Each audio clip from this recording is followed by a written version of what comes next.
भरद्वाज को दुख सुनाऊं। याज्ञवल्क्य जी कह रहे हैं भरद्वाज जी अब भगवान का कौतुक सुनो तुम कि अब तुम्हारे दादा गुरु के साथ क्या होने वाला है। भाई भरद्वाज जी के गुरु वाल्मीकि जी और वाल्मीकि जी के गुरु नारद जी। कथा तो नारद जी की ही चल रही है। तो यो नारद जी यानी जो उनके साथ में भगवान क्या कौतुक कर रहे हैं। कौतुक क्योंकि भगवान की जो लीला होती है वो कौतुक ही होती है।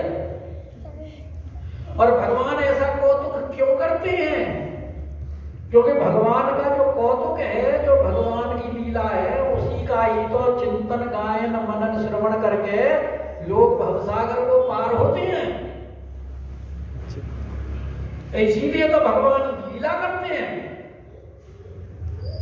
और यहां भी जो नारद जी को ये उपदेश अच्छा नहीं लगा, उसमें भी भगवान की ही इच्छा है कि हरि इच्छा बलवान।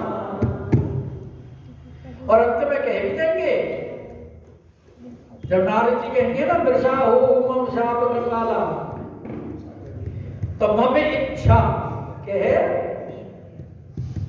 वहां भी कह रहे हैं हमारी इच्छा से हुआ है। तो यहाँ भी भरद्वाज जी कह रहे हैं कि वो याज्ञवल्क्य जी कह रहे हैं भरद्वाज से कि अब तुम भी सुनो कि भगवान की क्या इच्छा है। देखो, और हरि इच्छा भावी बलवाना। क्यों? कि राम की ने चाही सोई होई, करे अन्यथा अस नहीं कोई। भगवान जब जो करना चाहे वो तभी होता है। कोई लाख कोशिश करे अपनी करने की,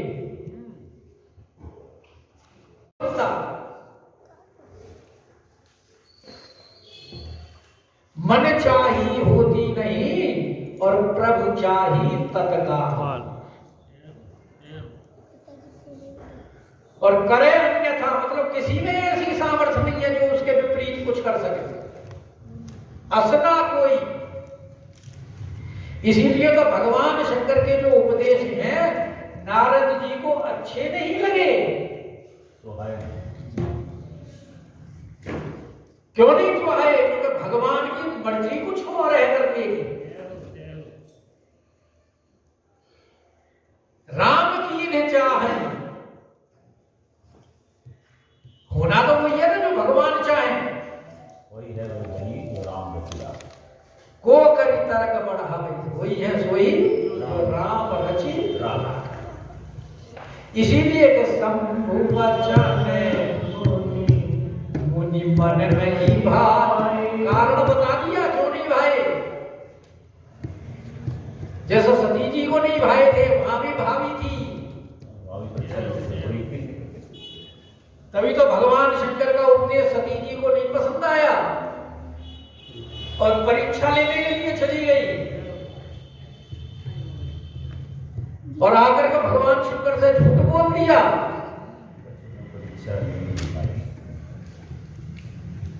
तभी तो भगवान अपनी माया की प्रबलता देख करके मुस्कुराए।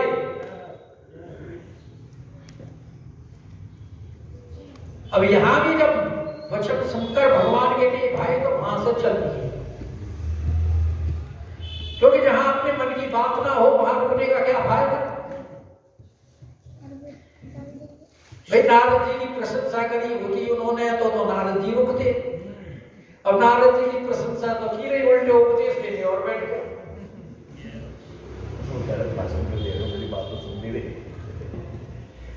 तो बिना बात के भाषण कौन सुने? तो बोले चलो उठो। और सब वचन नहीं भाई बोले इससे अच्छा तो अपने घर ही चलते हैं। क्योंकि विरंची का लोग ब्रह्मलोक तो उनका घर है, ब्रह्मा जी के पुत्र हैं। और बोले चलो शंकर भगवान से तो सुना दिया, ब्रह्मा जी के ब्रह्मलोक में भी तो लोगों को बताएं कि देखो नारद जी ने कितना बड़ा काम किया है। या तो दाल गली में बात होते हैं। अब ब्रह्म जी के लोग में भगवान ब्रह्मा जी तो उनके पिता हैं। अब पिता से अपने मार्ग चरित्र की चर्चा कैसे करें, शर्म की बात। बोले चलो कोई बात नहीं, लोग में और लोग तो हैं, सबसे कहेंगे कोई ना कोई तो पिताजी से कह ही देगा।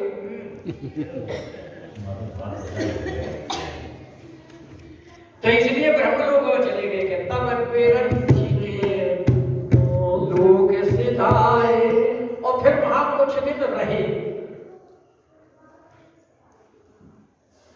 और अपने घर में तो सभी विश्राम करते हैं, वहां भी रहे और अपनी चर्चा भी बताते रहे लोगों। और फिर बोले ब्रह्मलोक में खबर हो गई, शिवलोक में खबर हो गई, अब त्रिदेव में विष्णु भगवान और रहे, वहां भी तो कम से कम पता लगना चाहिए। तो एक बार और नारद जी तो विशेषज्ञ हैं बीड़ा बजाने में। बीना वाला नारायण नारायण नारायण।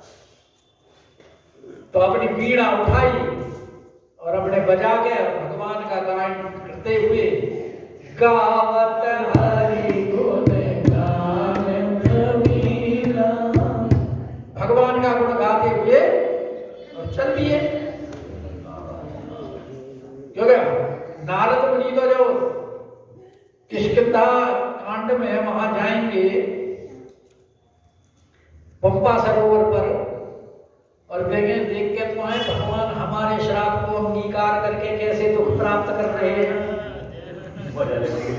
जरा देख के तो आए क्या हालत है, कैसे हैं। तो वहां भी पहुंच गए थे। लंका कांड में भी भगवान, मतलब जहां भी देखो भगवान का कीर्तन करते हुए ही नारद जी दिखाई देते।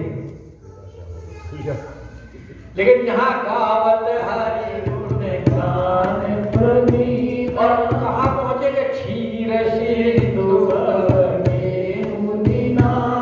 कहाँ पहुंचे हैं, क्षीर समुद्र में, जहाँ भगवान का निवास है। तो यहाँ क्षीर शब्द से, क्षीर सिंधु से स्पष्ट कर दिया कि जय विजय का जो श्राप था वो वैकुंठ धाम में हुआ है। वो वैकुंठ धाम वाले विष्णु हैं, और जो जलंधर वाला था वो भी वैकुंठ धाम का है। लेकिन कुछ लोगों की मान्यता है कि क्षीर सिंधु भगवान जो है वो राम का अवतार नहीं लेते, तो उनकी धारणा को यहाँ स्पष्ट कर दिया है कि क्षीर सिंधु का, यानी ये जो नारद श्राप का जो प्रकरण है इस कल्प का, वो अलग अलग कल्प का है। ये इस कल्प का जो है ये क्षीर सिंधु के अवतार लेने के कारण है।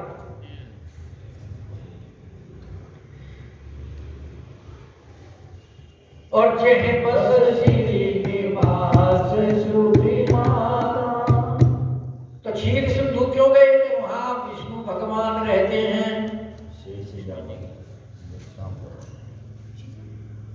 और विष्णु भगवान को क्या संबोधित क्या किया है, श्रीनिवास।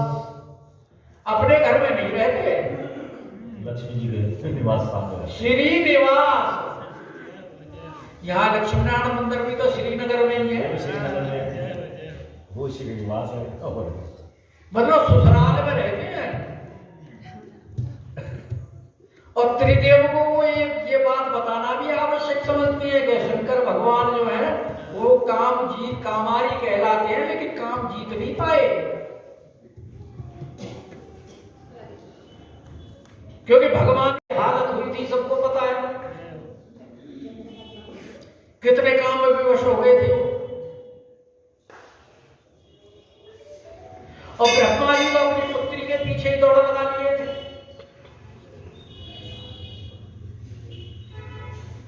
और विष्णु भगवान तो ससुराल में ही रह रहे, एक क्षण अपनी पत्नी को नहीं छोड़ पाते हैं।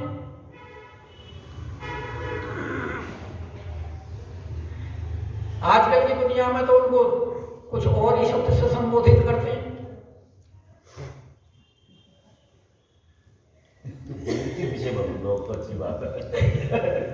बात आप पे भी आ जाएगी। चलो अरे तो भाई मैं कोई शर्मा थोड़ी रहा हूँ इस बात में।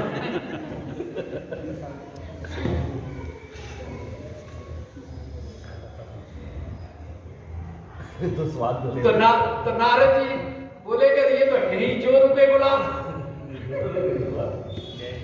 तभी तो ससुराल में रह रहे हैं।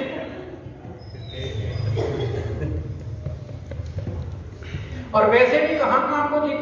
अरे भाई जलंधर की पत्नी जो है उसका सती तो भगवान विष्णु भगवान ने किया है, तो कहां काम जीत कहां रहे। पिछले प्रसंग में जो सुना आपने, तो यहां भी कह रहे कि जय बस श्रीनिवास श्रुति माता।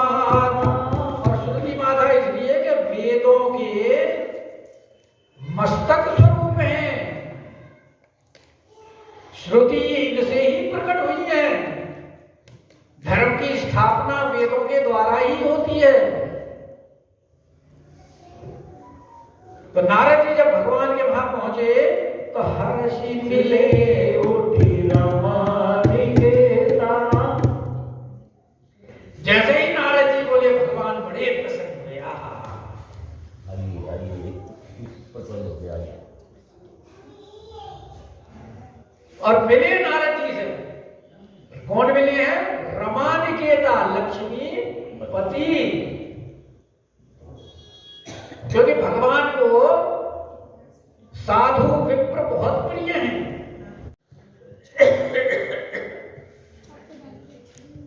वो भला क्या बात नहीं जानते, सब बात जानते। इसलिए बोले कि अब नारद जी का जो अहंकार है उसके लिए अपनी लीला प्रारंभ करनी चाहिए। और झट प्रारंभ कर दी। बोले अरे महाराज आप तो कहां थे इतने दिन से? बहुत दिन बाद आए भैया। कि बहुते दिन तुमने तो हमारे ऊपर बहुत दिन बाद कृपा करी है। इतने दिन हम आपकी कृपा से वंचित रहे। कुछ कहीं काम पड़ गया था क्या जो आप हमें भूल गए, अभी तक आए ही नहीं? और भगवान के कहने का भाव यह है कि स्वयं नारद जी अब अपने आप बताएंगे, हाँ हम इस काम से की वजह से आपके यहाँ नहीं आए। और जबकि शंकर भगवान ने कह दिया था कि अगर प्रसंग चले तब भी आप दोहरा लेना, चले वो प्रसंग दोहराए। क्योंकि वो तो जानते हैं कि कौतुक ही है, भगवान कौतुक करे बिना मानेंगे नहीं। और भगवान ने अपना कौतुक प्रारंभ कर दिया कि बहुत दिन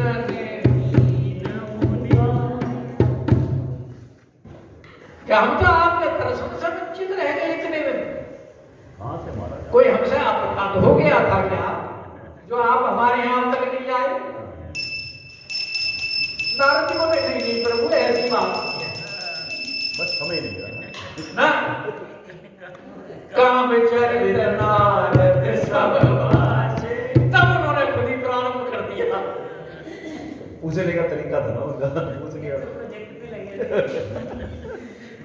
को महाराज ऐसे ऐसे हम वहां गए थे, वहां आपके ध्यान में समाधि लग गई थी, कर्म देव आए थे, वो सारा प्रसंग विस्तार से सुना दिया। और जब शंकर भगवान ने कहा था कि कामचरित मत सुनाना, रामचरित सुनाना, पहले सचेत किया, लेकिन फिर भी नहीं माने कि कामचरित नारद सब। जैसे लक्ष्मी जी का सम्मान करते हैं हमेशा, क्योंकि रमानिकेता लक्ष्मी के ही घर में रहते हैं और लक्ष्मी को अपने हृदय में धारण किए रहते हैं। यहाँ तक कि स्वर्ण रेखा रूप में लक्ष्मी जी सदैव उनके हृदय में विराजमान है। ऐसे ही नारद जी को भी अपने हृदय से लगाया कि संत और भक्त मेरे परम प्रिय हैं। और बड़ी प्रसन्नता के साथ नारद जी से मिले और फिर उनको आसन दिया कि बैठे आसन विषयी समेता, और अपने आसन पर ही नारद जी को बिठाया। अब आप देखिए जब हृदय में अहंकार हो तो आदमी अपनी मर्यादा भूल जाता है। नहीं तो सेवक का कर्तव्य है कि स्वामी के बराबर आसन पर ना बैठे, स्वामी ऊपर और सेवक नीचे। लेकिन यहाँ नारद जी बोले ओहो अब तो हम काम को जीत करके इनसे भी बड़े हो चुके हैं, तभी भगवान हमें बराबर में आसन दे रहे हैं। तो इसका मतलब भगवान हमें अपने बराबर का आप समझने लगे, हमारे बारे में इनको पता है, चर्चा हो गई, तभी हमको इतना सम्मान देते हुए और बराबर में बिठाया। इसलिए बैठे आसन ऋषि समेता, साथ साथ बैठ गए। अब भगवान ने देखा अच्छा अहंकार इतना बढ़ गया, तब बोले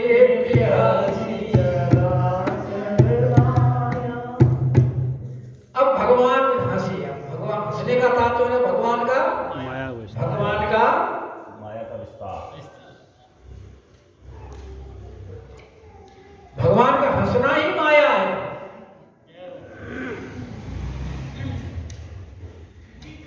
और भगवान तो चराचर के स्वामी है।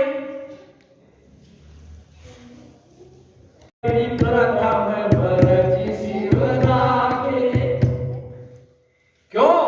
ख्याति प्रचंड रघुपति के माया, भगवान की माया ही बड़ी प्रभावशाली है कि उससे कोई नहीं बच सकता।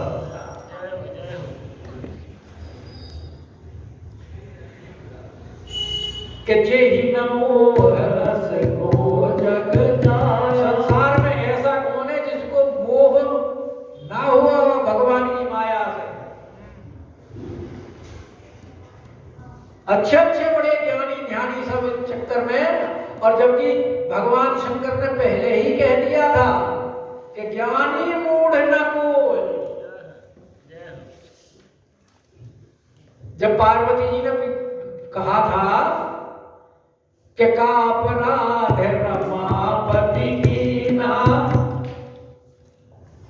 कि भगवान को नारद ने श्राप क्यों किया, क्या अपराध किया था भगवान ने।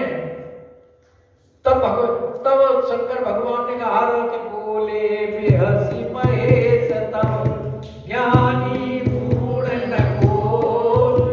जैसा जब भगवान जिसके साथ करे वो उसके साथ वैसा ही होता है।